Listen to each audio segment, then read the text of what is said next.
Perfect. So I'm Lucas Welliver, your Rotary Program Chair. I'm delighted to introduce as our program today is going to be Kristy Reddick, who is the Manager of Corporate and Community Partners with Community Action Organization. Kristy has a background in community partnerships and a degree in community development from Portland State University. She's going to present and will hold questions till the end.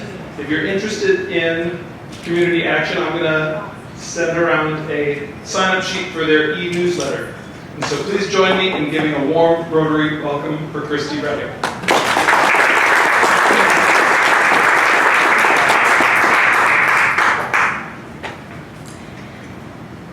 Thank you. It's wonderful to be here today. So yes, my name is Kristy Reddick. I use she, her pronouns. I'm the Corporate and Community Partnerships Manager with Community Action. And I'm excited to be here with you today and share information about our organization and how we are helping people and changing lives right here in Washington County. So at Community Action, we believe in the potential of each and every human being. But we know that for far too many people, poverty is holding them back from reaching that full potential. This is what guides our work and creates the foundation for our mission and vision. We believe that when we address the factors that are keeping people in poverty, we can enable them to become more economically secure and build better lives for themselves and their children. Community Action was formed as a response to poverty in the mid-1960s. We have roots in the Civil Rights Movement and the War on Poverty legislation of President Johnson. Today, there are over 1,000 community action agencies nationwide, and each is focused on helping their own local community. In 1965, a group of local leaders formed Community Action to serve the people of Washington County and help their poorest neighbors access social services and educational supports for their children. Today, we serve around 34,000 people each year. So poverty is intrinsically connected to income or the lack of income. The federal poverty level sets the bar at the minimum amount of income earned for a household to meet all of their basic needs for food, shelter, warmth, transportation, childcare, all of the daily necessities. It also provides guidance for determining who qualifies for federal and most local public assistance programs. So the updated guidelines for 2023 set the federal poverty level for a family of four at $30,000 a year or $2,500 per month. And an important thing to note is that the federal poverty guidelines do not take into account regional differences in the cost of living. So here in Washington County, we know that around 9% of our population is under the federal poverty guideline threshold, but it probably will not surprise you that with the high costs of living in our region, increasing inflation, escalating housing prices, there are a lot more families in our community that are struggling to meet their basic needs. In Forest Grove, around 13% of residents are living under the federal poverty guideline threshold, but 34% is living at 200%, which again is a rate that we know families can be experiencing conditions of poverty. For a quick look at the populations that are most likely to be in poverty, seniors, children, people of color, people with less than a high school education, and people with disabilities. And nearly half of all children in Washington County with a single foreign-born parent are in poverty.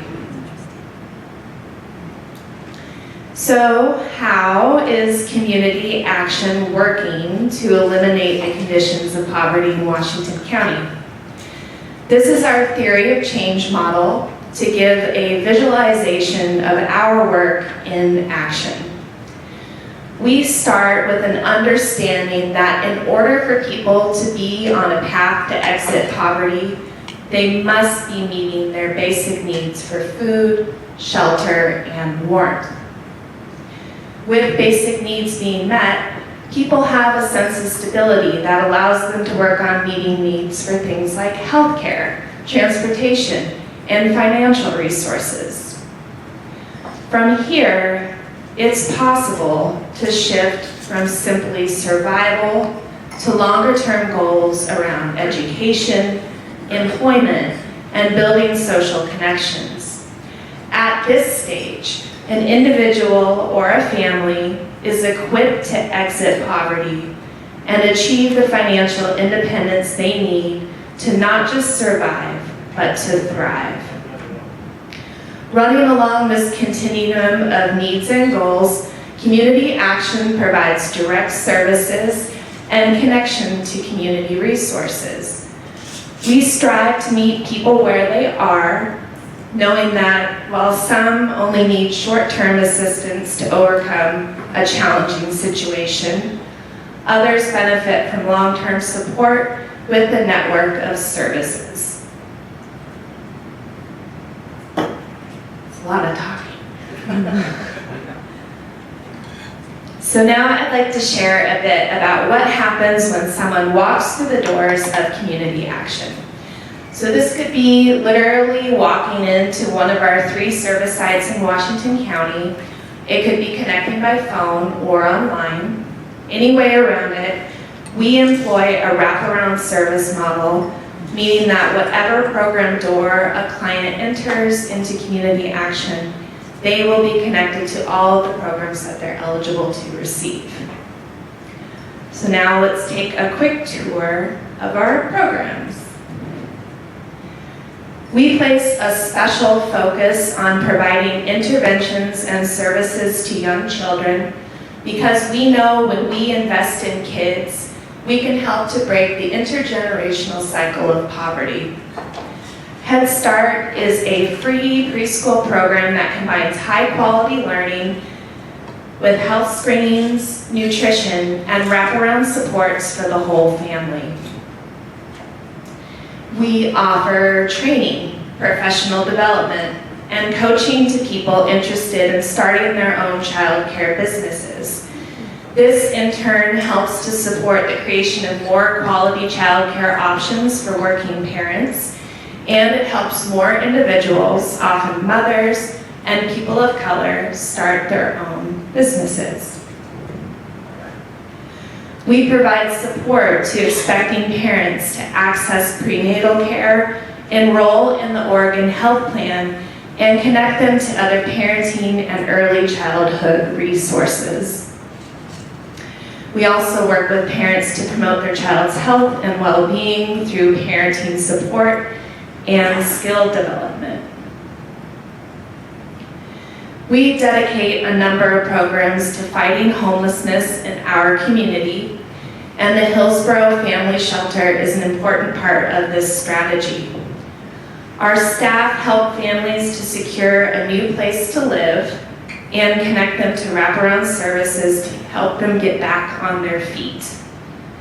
The shelter has a children's program with after-school homework and enrichment activities for the young people who are living there. And the site is also home to our food pantry and emergency food box program. We know one of the most important ways that we can prevent homelessness in our community is to help families avoid evictions.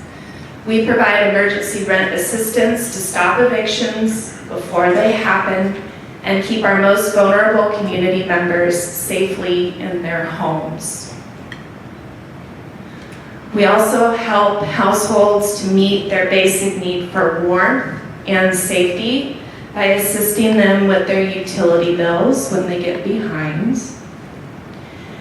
And we provide free weatherization improvements to people's homes and rentals to make them warmer, safer, healthier, more energy efficient, and affordable. And last but not least, we know that people living in poverty often lack access to financial resources or may be missing some helpful skills and knowledge around things like banking. We offer free financial education classes to help people build financial stability and reach goals around housing, education, and employment.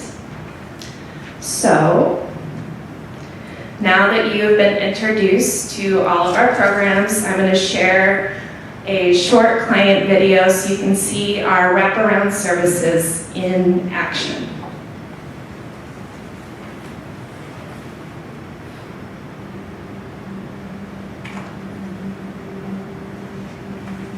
I was 5 months pregnant.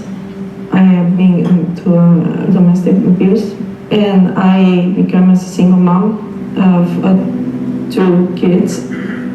I didn't have a job. I was worried about rent. I was worried about everything. I applied for this job, and then I tried to work so hard, and the boss saw me that I couldn't work because my belly, it was giving me a hard time. I couldn't even walk well and everything. I have really difficult pregnancy. I was like, what am I gonna do now if I can't work? And I just, talk to God. Say, what am I gonna do? He listened to me, he heard me, because after that, I received a call from Healthy Families. That's when I saw that my life was changing, because that's when I met Joe, but for us it's a little Joe.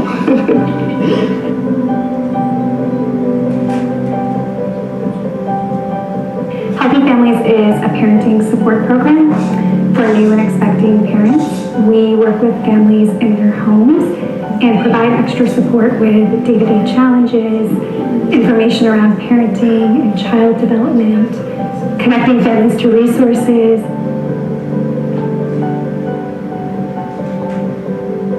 Jessica was referred to our housing team. She was connected to first emergency rent assistance, which covered 1 month of rent, and then was later approved for ongoing rental coverage. She's the one who found the resources and everything for the rent, for the utilities bills, to tell me where to get the free food and everything. We will not be here without their help. I remember when we used to live in this small apartment, 2 bedrooms. It was really tiny. My kids never had their own room until now. The first day we moved, just looking at my baby girl hanging around, it's a bigger place. And my kids is like, Mom, really, I have a room? They're just excited to clean their room. It's unbelievable.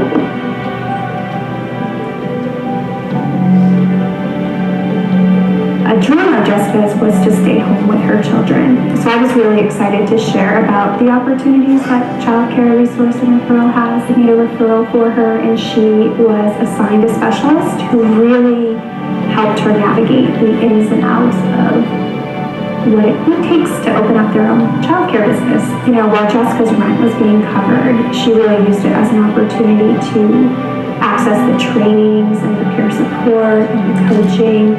And after many months of hard work and raising a newborn, she was able to launch her own childcare business. I am watching now 8 Kids tour has been growing really fast since I started. I feel like I'm a second mom to these kids, and I love that. I'm talking to a friend that she already got her certification stuff, so she can be my assistant. And now I can have more kids, something that I never thought I was going to be able to. I just love the job. My dreams is to open a center. Yes, I want to grow more. I want to do a preschool.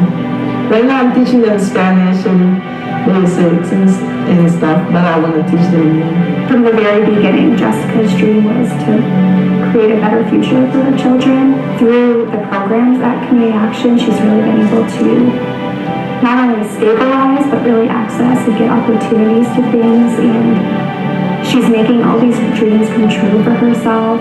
Now I can afford rent, pay my bills, and buy food. It's very exciting for me and my kids. Good to have it here.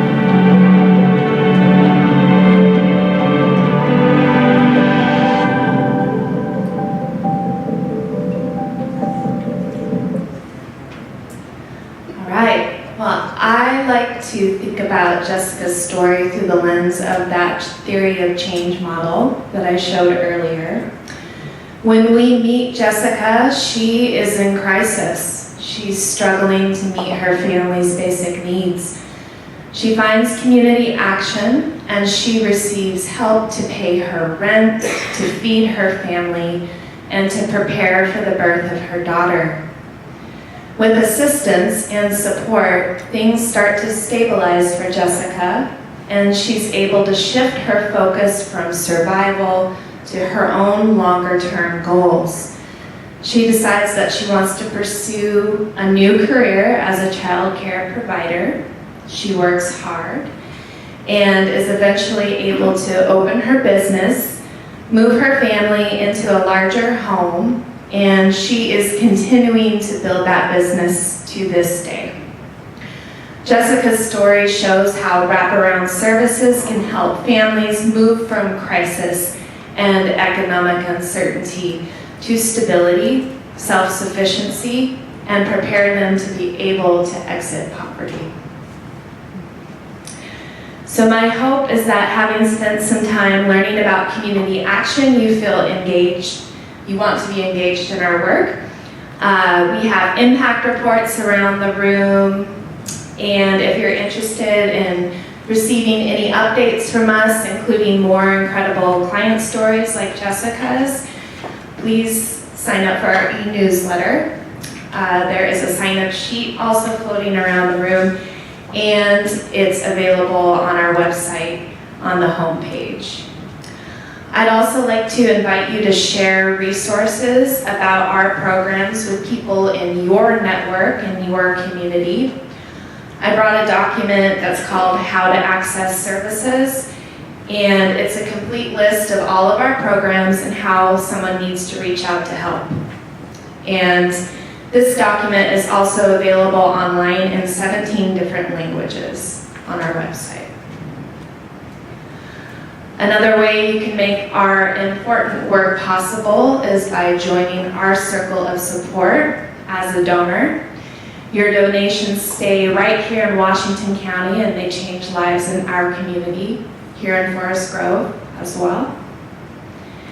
Our programs are in need of a variety of different supplies, so if you're ever interested in coordinating a donation drive for something like food or books or other essential items, please reach out and I will help you put that together. I'm also your go-to person for volunteering with community action. We host small groups on an occasional basis at our Hillsborough Family Shelter for some projects. And it's a great way to come out and help us and also learn more about the work that we do. Lastly, if you're looking for a longer-term volunteer opportunity, we have committees that we would love to have more members. Our finance committee, our governance committee, and our incredible development and communications committee as well. So again, if you're interested, please reach out. And this is our website and my email. I also brought business cards if you have any post-presentation questions that I'm unable to get to today. I just want to thank everybody for your time and your attention and for learning more about community action.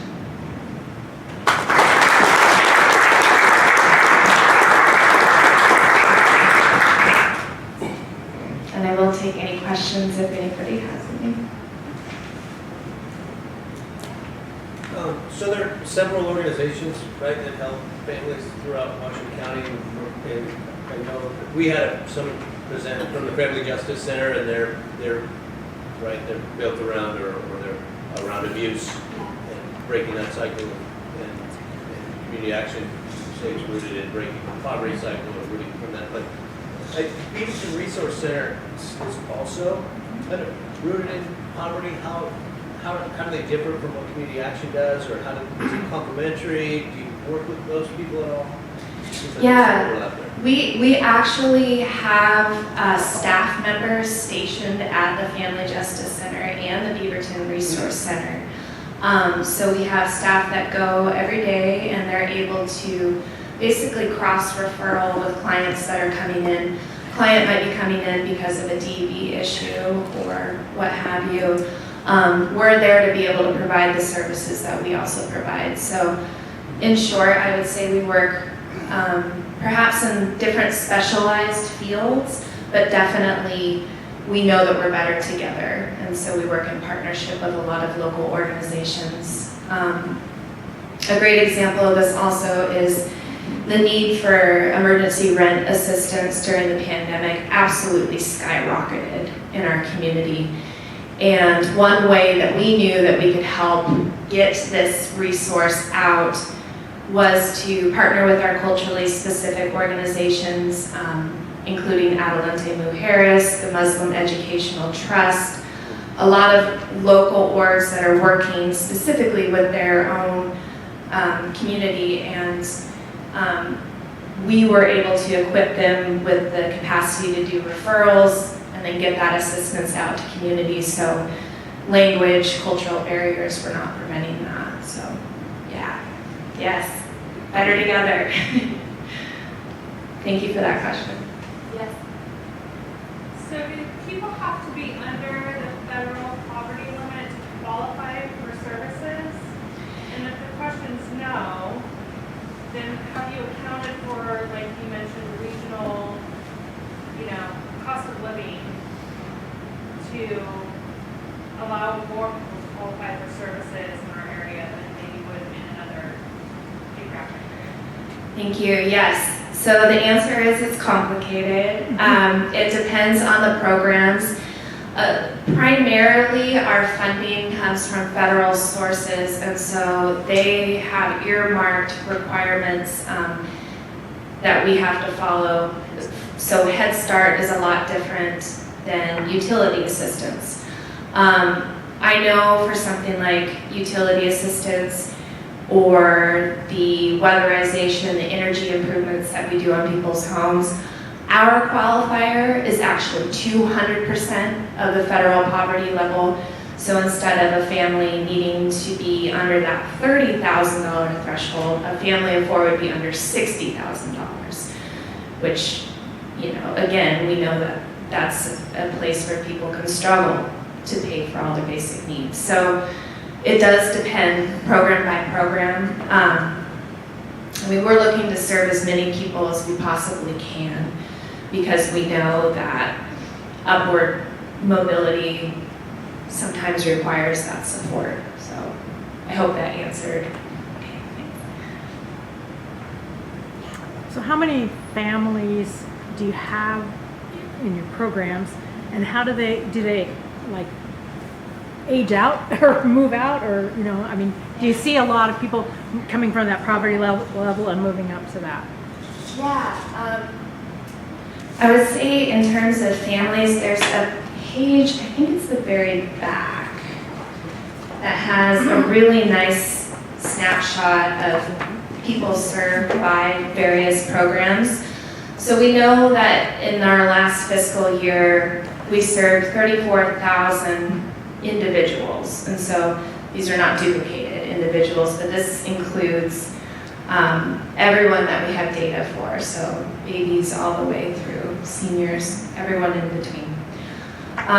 We know that for a lot of families, the assistance that they receive from us can help them stabilize, they can move forward. We might get a thank you card and never hear from them again. Then we have folks who come back through our programs or, are doing really well for a while, and then a job loss or an illness brings them back. We don't turn anybody away.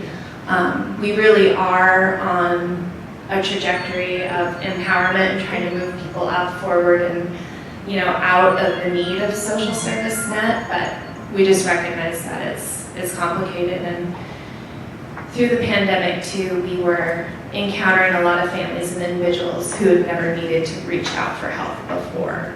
So. You mentioned that community action had its roots in federal legislation from the 60s. Is it it's fully owned nonprofit, or is there still kind of a governmental connection? Yeah, the government connection is definitely the funding.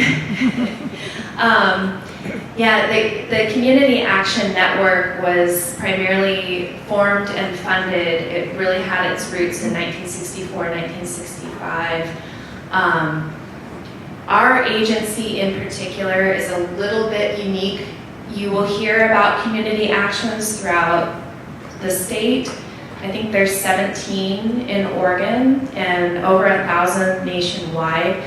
A lot of them function within county government, and then they partner and contract out with other specialized organizations to address different needs, like an organization that's focused on weatherization or utility assistance. We're different because the way we were funded, the way we were founded, I guess is the better word. We built all of our services under one roof. And so I think it helps to cut a lot of time and extra paperwork and bureaucracy and all kinds of stuff that we're able to do it ourselves. But the funding still primarily comes from federal sources. Our other sources are more localized funding, and then of course, corporate and private donations. Sorry if I missed this in your presentation. Could you talk about the support services that you provide around mental health and also addiction services? We don't. Yeah, we are not providing any kind of actual health care or mental health services. That's just not our specialty. Do you have linkages with other organizations? Yes, absolutely. And I mean, our partnerships include, pediatricians, people working within the medical field. Virginia Garcia is a close partner of ours, and so we know that we're encountering people that have those needs, and we're trying to get them connected to those resources, but we don't offer those ourselves.